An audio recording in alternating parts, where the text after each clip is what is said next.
नमस्कार, जोहार। कशिश न्यूज के डिजिटल प्लेटफॉर्म पर आप सबके साथ मैं हूं दीपक शर्मा। झारखंड के सियासी गलियारे में एक सोशल मीडिया पोस्ट ने खलबली मचा दी है। तो सोशल मीडिया पोस्ट का क्या प्रभाव है और उसके बाद क्या कुछ होता नजर आ रहा है, उससे हम आपको अपने इस पोस्ट में अपडेट कराएंगे। और सबसे बड़ी बात है, ये बताएंगे कि चंपाई सोरेन ने जो 3 विकल्प अपने लिए सोच के रखे हैं, उन 3 में से वो कौन सा विकल्प सेलेक्ट करने वाले हैं, कब वो इसकी सार्वजनिक घोषणा करने वाले हैं। और आपको यह भी जानकारी मिल गई होगी कि दिल्ली में 2 दिन बिताने के बाद चंपाई सोरेन झारखंड आने वाले हैं।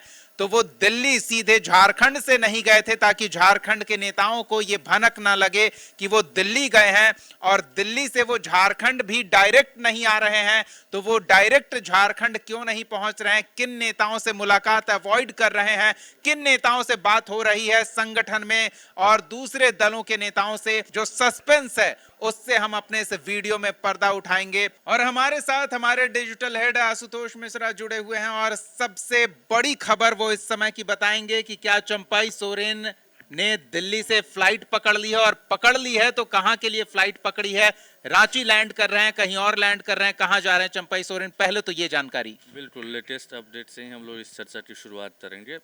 कल से इनफैक्ट चल रही है कि चंपाई सोरेन 3 दिनों के दिल्ली दौरे पर गए थे और वो लौटने वाले हैं। तो कहाँ लौटेंगे ये सस्पेंस बना हुआ था। तो हमारे पास जो जानकारी है उसके मुताबिक फ़्लाइट बुक है उनकी और वो झारखंड लौट रहे हैं। जिस रास्ते से, यानी जैसे वो गए थे, यानी भाया कोलकाता दिल्ली गए थे, वैसे ही वो लौटने वाले हैं। यानी कि दिल्ली से वो कोलकाता की फ़्लाइट उनकी बुक हुई है, कोलकाता पहुंचेंगे। देन वो रांची नहीं आएंगे। वो ये भी बड़ी खबर है, जानकारी है कि रांची नहीं आ रहे हैं, वो अपने गांव जाएंगे। मतलब अपने चुनावी क्षेत्र में सरायकेला में, या घर भी वहाँ पड़ता है, वहीं जाएंगे। वो अपने लोगों से मुलाकात करेंगे। एक तो बात ये है, ये लेटेस्ट अपडेट है। दूसरी चीज़ कि उनका बयान भी सामने आया है आज, कई प्लेटफॉर्म पर उन्होंने बयान भी दिया है। तो ये जो कहा जा रहा था कि बीजेपी नेताओं से कोई बातचीत नहीं हुई है या उनके संपर्क में नहीं है, टच में नहीं है, उन्होंने ज़रूर कहा है ऐसी बात कि ऐसा कुछ भी नहीं है।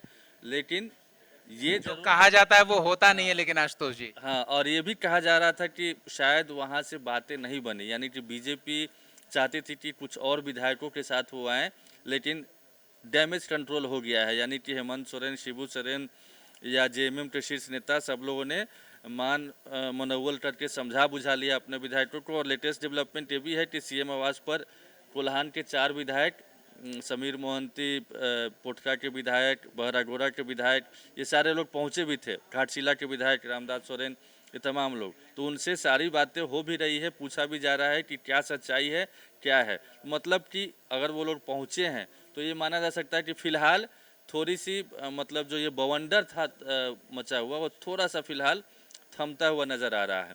तीसरी जानकारी ये भी हम देना चाहते हैं कि कहा जा रहा था शुरू से लेकर के अब तक कि चंपाई सोरेन दिल्ली में गए हैं। तो पहले चर्चा आई थी, खबरें सामने आई थी कि कुछ विधायक भी उनके साथ गए हैं। लोबिन हेम्ब्रम का भी नाम आया था, समीर मोहंती का, दशरथ गगड़ई का, इन सारे लोगों का नाम सामने आया था।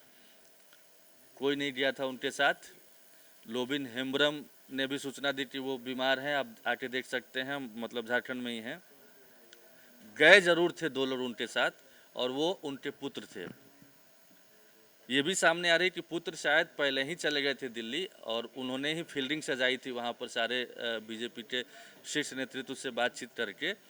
देन वहाँ से हरी झंडी मिलने के बाद इनको बुलाया गया और ये पहुँचे। लेकिन फिर इस बीच में इतना डेवलपमेंट हो गया, यानी भनक लग गई। इधर मीडिया में खबरें चली रही थी और अंदरूनी भी जेएमएम को भनक लग गई, हेमंत सोरेन को भनक लगी। और यही भनक लगने के बाद का जो रिएक्शन है, जो उन्होंने मंच साझा करते हुए दिया था कि बीजेपी विधायकों को तोड़ रही है, फोड़ रही है, घर तोड़ा जा रहा है, पैसे का लालच दिया जा रहा है। मतलब अगर ऐसा नहीं होता तो एक राज्य का मुख्यमंत्री और एक पूर्व मुख्यमंत्री के बारे में, और उस मुख्यमंत्री के बारे में जिनको बनाने के लिए उनको मशक्कत करनी पड़ी, शिबू सोरेन तक से कहलवाना पड़ा, वो बनना भी नहीं चाह रहे थे चंपई सोरेन। 1991 से लगातार विधायक हैं, वो 7 बार विधायक रह चुके हैं। और सबकी महत्वाकांक्षा भी होती है। देखिए, इसमें सब खेला यही होता है कि सबको सेट करना रहता है, कुछ बेहतर चाहिए होता है, कहीं पे भी कुछ, और जहाँ पे चोट बीजेपी वहीं करती है, लगता है कि यहाँ पे संभावनाएं बन सकती है। बीच में जो प्रकरण हुआ सीएम बनाना फिर हटाना, वहाँ से बीजेपी को लग गया कि ये टारगेट हमारा हो सकता है और उसको सेट करने में लग गए। कोल्हान या फिर जितने भी आदिवासी बहुल क्षेत्र है वहाँ पे बीजेपी पहले से ही कमज़ोर है, और अब हेमंत सोरेन के जेल जाने आने के बाद और ज़्यादा कमज़ोर माना जा रहा है। और इसी पर फोकस्ड है बीजेपी कि जो हेमंत विश्व शर्मा को लाया गया है, शिवराज सिंह चौहान को लगाया गया है, या फिर और एक और बड़ी बात है कि संपर्क में कोलकाता का क्या कनेक्शन है।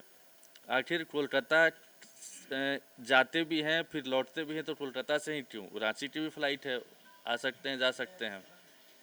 तो इसमें जो 20 की कड़ी का जो है ना, मतलब जो भूमिका निभा रहा है, दोनों के बीच में संवाद करा रहा है, वो शुभेंदु अधिकारी की बात सामने आ रही है। चूँकि यहाँ से जाने के बाद भी शुभेंदु अधिकारी से होटल में उनकी मुलाकात होती है, ये भी बातें सामने आ रही थी। और उधर से आने के बाद भी जो रेस्ट बातचीत हुई होगी, मतलब जितनी बातचीत हुई होगी उसके बाद रेस्ट बातचीत जो बची होगी वो वहाँ पर आकर के होगा, और देन वो डिसाइड करेंगे कि अगला स्टेप क्या होने वाला है। और आज की बात जो उन्होंने निजी टेलीविज़न चैनल से कही है, न्यूज़ एजेंसी से भी की है, उससे इतना ज़रूर उन्होंने क्लियर कर दिया है कि हम अभी भी अपने फैसले पर अडिग हैं। हमने ही खबर चलाई थी कि गुरुजी ने यानी शिबू सोरेन ने उनको फ़ोन किया था, हेमंत सोरेन ने करवाया था, तब करवाया था जब चीज़ें हाथ से निकल रही थी, यानी कि वो अपने तरफ से पुरजोर कोशिश कर चुके थे उनको मनाने का, लेकिन चंपई सोरेन नहीं मान रहे थे। तो हेमंत सोरेन ने शिबू सोरेन के कहा और शिबू सोरेन ने फ़ोन भी किया, और यहीं के बाद चीज़ें बदली और उनका मन डोला, और वहाँ पे भी जिस मुताबिक से बात होनी चाहिए थी या जैसा कहा जा रहा था उस मुताबिक बात नहीं बनी, तो उन्होंने सोचा कि फ़िलहाल हम इसको पोस्टपोन करते हैं और लौटते हैं। लेकिन ऐसा नहीं है, अभी भी सारे विकल्प खुले हुए हैं, ये उनका स्टेटमेंट भी है, और वाकई में सारे ऑप्शन खुले हुए हैं। खबर ये भी सामने आ रही है कि बात सीएम पद पर फंसी हुई है। पहले ये कहा जा रहा था या फिर इनको उम्मीद थी कि बीजेपी अगर मुझे लेना चाह रही है, कोल्हान टाइगर के रूप में हैं, एस्टेब्लिश हैं, इतने सालों से राजनीति कर रहे हैं, तो मुझे सीएम पद का ऑफर ज़रूर मिलेगा जब चुनाव होगा। अभी तो नहीं, जब नेक्स्ट इलेक्शन होगा और जनवरी शुरुआत में नई सरकार का गठन भी होना है, तो उसी दौरान तो वो ये भी एक्सपेक्ट कर रहे थे। लेकिन यहाँ पर जो झारखंड बीजेपी के नेताओं से बातचीत या प्रदेश अध्यक्ष जो अभी हैं, उनका जो बयान सामने आया है, वो सारी चीज़ों को अगर समझा जाए गौर से तो ये लग रहा है कि बाबूलाल मरांडी नहीं चाह रहे थे कि इस तरीके से इन शर्तों पर उनकी ज्वाइनिंग हो, और उन्होंने बीच में अरंगा डाला है, तो इसीलिए डिले हो रही है। हालांकि अभी भी संभावना बनी हुई है, तीनों विकल्प खुले हुए हैं, लेकिन विकल्प 90% ये कहा जा सकता है कि आने वाले दिनों में अगर बहुत ज़्यादा मतलब कोशिश नहीं हुई, बहुत इमोशनल तरीके से नहीं समझाया बुझाया गया, तो चंपई सोरेन जो चर्चा चल रही है आने वाले दिनों में जमशेदपुर सरायकेला या फिर किसी और बड़े कार्यक्रम में बीजेपी उनको शामिल करा सकती है, ये जानकारी सामने आ रही है। 2 बेटे गए हैं, चंपई सोरेन की उम्र भी हो चुकी है, इतने सालों से जेएमएम से जुड़े हुए हैं, शिबू सोरेन के साथ राजनीति करते आ रहे हैं, अब उनके लिए बहुत कुछ बचा भी नहीं है, तो अब उनको उनके दिमाग में ये भी है कि अब अगली पीढ़ी के लिए वो सेट भी करना चाह रहे हैं, वो भी बार्गेनिंग चल रही है। उनके 2 पुत्र हैं, दोनों दिल्ली में हैं, उनकी पुत्री भी है उन्हीं के आवास पर, तो उनको क्या कहाँ से सेट किया जाएगा, ये सारे प्रॉमिस चाह रहे हैं। लोबिन हेम्ब्रम का जेएमएम से नाता टूट चुका है ऑलमोस्ट, लोबिन हेम्ब्रम की ज्वाइनिंग तो हो जानी चाहिए थी अभी तक बीजेपी में, इनके साथ नहीं तो अकेले भी कर सकते थे वो।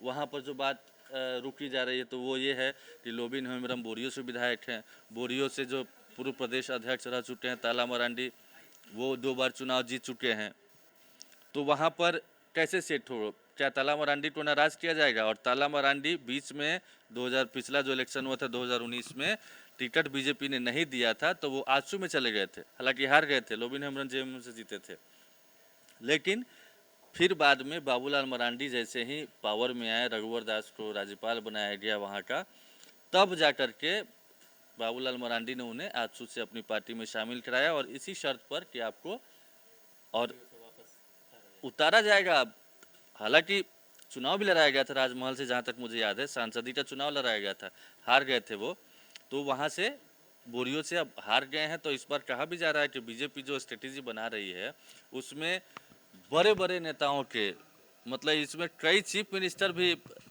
विधानसभा चुनाव लड़ सकते हैं। अर्जुन मुंडा के बारे में कहा जा रहा है, बाबूलाल मरांडी जाहिर तौर पर वहाँ विधान परिषद की सीट नहीं है, तो चुनाव लड़ेंगे ही लड़ेंगे विधानसभा का। रघुवर दास तो वहाँ जा चुके हैं। इसके अलावा जेएमएम का स्टेटमेंट भी आया था कि बीजेपी में तो मुख्यमंत्री की भरमार ही है, मुख्यमंत्री और पूर्व मुख्यमंत्री कईयों को राज्यपाल बनाया जा सकता है, इसमें से सेट करने की कोशिश हो रही है। अब शिवराज सिंह चौहान भी मध्य प्रदेश के सीएम रह चुके हैं, वो यहाँ पर संभाल रहे हैं। असम के सीएम हेमंत बिस्व शर्मा हैं, बाबूलाल मरांडी पहले सीएम रह चुके हैं, अर्जुन मुंडा ये रह ही चुके हैं, चंपई सोरेन जो सीएम रह चुके हैं उनको लाने की बात चल रही है। तो इस तरीके से कटाक्ष भी किया जा रहा है। तो तमाम चीज़ें हैं, तमाम बातें हैं। हम जो उनकी बातों से, आज का जो स्टेटमेंट है उससे जो निष्कर्ष पे निकला जाए तो यही है कि तमाम संभावनाएं बनी हुई है। हालांकि इसमें बीच में कई लोग ऐसे हैं जो बीजेपी में भी चंपई सोरेन का खेला बिगाड़ने की कोशिश कर रहे हैं, और जेएमएम में भी या जो महागठबंधन है उसके लोग भी चाहते हैं कि चंपई सोरेन अब इधर से उधर आया ही नहीं, चुटिया। आशुतोष जी, चंपाई सोरेन ने 3 विकल्प दिए हैं, आप बीजेपी में उनकी 90% संभावना देख रहे हैं, लेकिन जो 10% संभावना बची हुई है उसमें क्या हम एनडीए को देख सकते हैं? क्योंकि अभी अभी झारखंड के एक कद्दावर नेता ने जेडीयू ज्वाइन कर लिया है, जबकि वो अपनी पार्टी बनाकर चुनावी मैदान में उतर चुके हैं और कद्दावर नेता रघुवर दास को हरा चुके हैं। तो वहां जेडीयू और दूसरे एनडीए सहयोगी दल वो भी अपना रास्ता तलाश रहे हैं। तो क्या एनडीए के रूप में उनके पास कोई विकल्प है? अगर बीजेपी वाले लोग नाराज हैं तो कुछ तो रास्ता तलाशना होगा। नई पार्टी की बात कर रहे हैं नहीं, या फिर किसी और पार्टी सहयोगी के साथ हाँ, जैसे जेडीयू में शामिल होने की बात आप कर रहे हैं। आपको ये ध्यान देना होगा कि जेडीयू एनडीए का अंग जरूर है, लेकिन केंद्र में है और बिहार में है। झारखंड में जेडीयू ने जब भी चुनाव लड़ा है तो बीजेपी से गठबंधन नहीं हुआ है, बीजेपी वहाँ सीट नहीं देती चूँकि वहाँ पर आधार नहीं है, जनाधार नहीं है। वैसे ही चिराग पासवान की पार्टी हो या जेडीयू नागालैंड वगैरह में भी चुनाव लड़ती आई है, चिराग पासवान की पार्टी तो इस पर विधायक जीती है, तो वहाँ पर अलाई नहीं है ये। आजसू में भी कोई विकल्प नहीं देते। मुझे लगता है कि अभी शायद नहीं कह सकते हैं, इसलिए कि बड़े कद के नेता हैं, बड़ी पार्टी जब अप्रोच कर रही है और वहाँ पे ज़्यादा संभावनाएं हो सकती है, ज़्यादा फिट हो सकते हैं, ज़्यादा उनके पुत्र के लिए सेट किया जा सकता है। बहुत सारे ऑप्शन है ना। देखिए सिर्फ सीएम ही नहीं है, कहा तो ये जा रहा है कि डिप्टी सीएम पद तक का ऑफर दिया जाए कि अगर आप चुनाव जीतते हैं तो डिप्टी सीएम आपको बनाया जाएगा, ये कन्फर्म रखिए। बाबूलाल मरांडी सीएम बनेंगे, क्योंकि बाबूलाल मरांडी को ही आगे करने के लिए रघुवर दास को यहाँ से भेजा गया, चूँकि रघुवर दास का एक अलग गुट था और वो नहीं चाहते कि ऐसा हो, तो उनको वहाँ भेज दिया गया ताकि इनके लिए रास्ता साफ हो जाए। और जब इनके नाम पर आदिवासी चेहरे भी हैं और बाबूलाल मरांडी किस कद के नेता हैं, ये मुझे नहीं लगता कि झारखंड के लोगों को बताने की ज़रूरत है। अपनी अलग पार्टी जब जेवीएम बनाया उन्होंने, तब हर बार उनके 2-4 विधायक 5 विधायक जीतते आए हैं। ये बात और है कि उसमें से मैक्सिमम तो बीजेपी बाद में अपने पाले में कर लेती थी, लेकिन अपने बूते वो जिताते आए हैं, तो उनके पास जनाधार है और यही वजह है। और बीजेपी पर आदिवासी विरोधी होने का आरोप भी लगता रहा है, इसीलिए बाबूलाल मरांडी को आगे लाया गया। उनकी पार्टी के पहले विधायक को तोड़ा गया, फिर बाद में उनको भी ले आया गया। हालांकि बाद में बंधु तिर्की और प्रदीप महतो ये चले गए थे, कांग्रेस में चले गए थे, चूँकि बाबूलाल मरांडी बीजेपी में आ गए थे। वो उनकी विचारधारा अलग है इनसे, इसीलिए। लेकिन जेबीएम के अमर बावरी जो अभी नेता प्रतिपक्ष हैं, बीजेपी के विधायक हैं, वो कभी जेबीएम के विधायक हुआ करते थे, उनको तोड़ के लाया गया। तो ये चंपई सोरेन बिल्कुल कोल्हान में बड़े नेता के तौर पर इस्टेब्लिश हैं, लेकिन बाबूलाल मरांडी की शर्त पर उनको ये किया जाए वो पॉसिबल नहीं लग रहा है। फिलहाल डिप्टी सीएम बनाया जा सकता है, जिसके लिए शायद अभी तक ये चल रहा है।